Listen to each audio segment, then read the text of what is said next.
Good morning everybody and welcome back to episode 132 of Enter Crypto, where twice a day I keep you informed and fully up to date on all things crypto.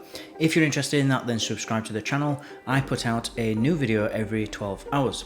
So the story of the morning is from the UK, and it's Cointelegraph's Future of Money. It's written by Joseph Hall and it's titled UK native stablecoin integrates into 18,000 ATMs nationwide. So we'll quickly read through the article and then we'll comment after as usual. BRITS can now withdraw physical cash for GBPT, a one-for-one British pound stablecoin, as well as other cryptocurrency at ATMs in the UK. A partnership between Pound Token and Bitcoin Point will make the country's first 100% backed British pound stablecoin, GBPT, accessible to retail consumers via a network of 18,000 ATMs or cash machines across the United Kingdom. The move marks another step toward the UK becoming a crypto hub and is in line with the government's push to use stablecoins for wholesale settlements. Bitcoin Point is a Lightning Network-enabled Bitcoin and cryptocurrency exchange licensed and registered in the UK. Pound Token is the sole issuer of GBPT, which it states is fully backed in pounds at all times, with monthly attestations provided by auditor KPMG. For anyone who doesn't know, KPMG is just an accountancy firm. Cryptocurrencies, including Bitcoin and Ether, can already be swapped for cash at ATMs across the United Kingdom. However, listing GBPT on Bitcoin Point means that users can now access retail and wholesale payments using the pound stablecoin and use a currency familiar to Brits as an on-ramp into crypto. There's just displaying in London all the different ATMs that are already in place, actually, all the different locations. Benoit Marzouk, the CEO of Bitcoin Point, told Cointelegraph that the move could democratise access to crypto for non-tech savvy people in the UK. He explained, "It's also fully in line with the government's consideration to integrate stablecoins with the UK economy. The UK is the second largest economy in Europe. Its government is recruiting for senior roles in CBDCs, as well as a digital pound rollout, while Prime Minister Rishi Sunak has been vocal in his support for digital settlement assets, the country's new preferred terminology for crypto." Crosby explained to Cointelegraph that Pound Token came about as a result of the rise in USD stablecoins such as Tether and USDC, and the fact that there is no UK-based alternative. That's not technically true. There is other GBP and UK-based alternatives in out there. There's loads actually. If you just go on CoinMarketCap, now the question is there any that you can trust? That's a totally different question. I mean, I could just create my own ERC20 token now on Ethereum and call it GBP token, and but it wouldn't be very reliable, and it probably wouldn't be backed. So the purpose of GBPT is really to bring the blockchain and crypto to the UK and make it easier for adoption in the UK. It's time the UK started to realise its potential as a world leader in crypto. The partnership works to normalise the use of stablecoins to conduct everyday financial practices, Marzouk explained. "We are Bitcoiners at Bitcoin Point and we really see value in stablecoin projects. It really makes sense." Stablecoin use has proliferated around the world, from inflation-ridden Argentina to European financial hub Switzerland. However, the scars of the Terra algorithmic stablecoin crash are still fresh for the crypto industry, forcing some jurisdictions, such as Hong Kong, to outlaw their use entirely. Scoring systems from traditional finance risk assessors such as Moody's may give credibility to the burgeoning stablecoin ecosystem, while efforts from Bitcoin advocate groups such as the Bitcoin Policy Institute may pave the way towards a crypto and stablecoin based future. Marzouk told Cointelegraph that in the UK, cashing out via an ATM off-ramp using Bitcoin Point remains low, less than 5%, and it is unlikely that there will be a dramatic uptick in numbers of users taking advantage of GBPT to hold physical cash. However, he is quite confident about the on-ramp into crypto. "We see Bitcoiners opting out from the banking system and becoming Bitcoin only. You could also have people who don't want to have a bank account and could therefore use GBPT. So when they need cash, they can off-ramp into GBPT to get cash. The move could allow more and more crypto enthusiasts to participate without a bank. The integration is now live across the United Kingdom's 18,000 ATMs. I really think that the days are, the numbers for private banks, the number of days that private banks have left are numbered. They have took advantage of the general public for decades now, and I think they're just, people are sick of them. They're not even liked.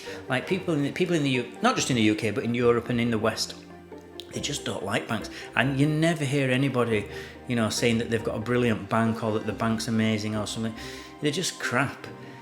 And they essentially exploit us and give us crappy rates for savings and I know that it's linked to the Bank of England rate, but I'm not talking about that. Their business model is to always, to use our money to make lots of money for them, give themselves massive bonuses, especially at the executive level, and everybody else just gets crapped on. And it's just a business model that's just rubbish for everybody except the bank. And so I think people just don't want them anymore. They just don't need it. It doesn't offer any value. Like you don't feel like you're getting any value from the bank whatsoever. So, but it's something that you have to have because your employer, for example, asks for your bank details, so they want to pay you into your bank. So you've got to have a bank account because your employer needs to pay you. Just as one example. If you're on benefits or if you're receiving any government benefits, they require a bank account for you to get paid into. So it's kind of something that you've got to have, but you don't actually want. Like you don't need it. So I think people have got used to this like a long time ago, I think. But now there's just not been an alternative, and I think people are learning now that there is alternatives in the form of cryptocurrencies. And now this is another on-ramp. Sort of on-ramp, off-ramp, without really... I mean, I know it is an exchange, but it's more like kind of an OTC counter where they just swap it immediately for you, and it's more like a broker, I would say, is this Bitcoin point than an actual exchange, because you're just swapping it immediately, and you're just accepting the prices for whatever it is at the cash machine when you do it. But it just means that anyone who's fully into crypto and doesn't want to hold any fiat currencies whatsoever, like the pound or the euro, can just have this account with Bitcoin Point, and then whenever they want to draw some of the crypto, they can just draw it out like that. They can just draw 50 quid, 100 quid, or whatever it is, or dollars, and just draw out the machine there and then, and they don't have to actually have any savings in euros or pounds or dollars. So it really suits the crypto people. I mean, it's a good step before, I think, before mainstream adoption, where people and shops and governments just accept Bitcoin, so you can just pay for it in Bitcoin or Ethereum or whatever it is, Litecoin.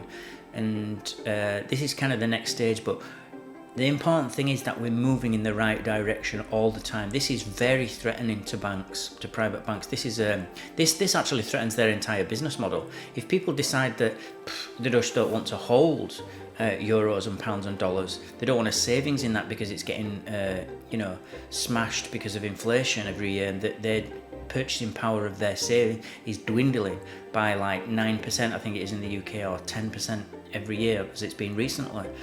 People don't want to hold it. They'd rather have Bitcoin, or they'd rather have something that's actually scarce, that's disinflationary or deflationary in the case of Ethereum, and not hold the crappy government issued currencies. And they can just scale into, they can just swap the Bitcoin whenever they need to spend some money. They can just swap it into the crappy currency to just pay for stuff and spend. And people are getting realised that, and this is, I know it's not very popular, and they're saying that only 5% of people are using this on the ATMs, but it's a step in the right direction, and all we need is small steps to keep going, just to keep that momentum going. And so this is definitely a step in the right direction. So it's really good. And another important thing, which I just did a little bit of research into this article before I did read it before actually doing this video, and I was starting to think, so what is this GBPT token? What is it? Like, what network are we on, and what's kind of token? And it turns out it's actually an ERC20 token, an Ethereum request for comment token, and it's on the Ethereum network. So that's very bullish for the ETH, for Ethereum network. So that's another thing, which is that is to me more important news than the actual article itself, because it's usually the stuff that you find out in the background, because there's nothing more bullish than a country moving into that, you know, towards Ethereum and using it as a stable coin that's now the government's accepting, and it's fully regulated by the financial in the UK, the Financial Conduct Authority. So it's just good news all around, actually. So that's what I've got for you this morning. Thank you for watching and listening. Remember, everybody, to please subscribe to the channel, join my team, and I will keep you updated on all things crypto every 12 hours. Smash the like button if you feel you got value from this video, and I'll see you all in 12 hours time.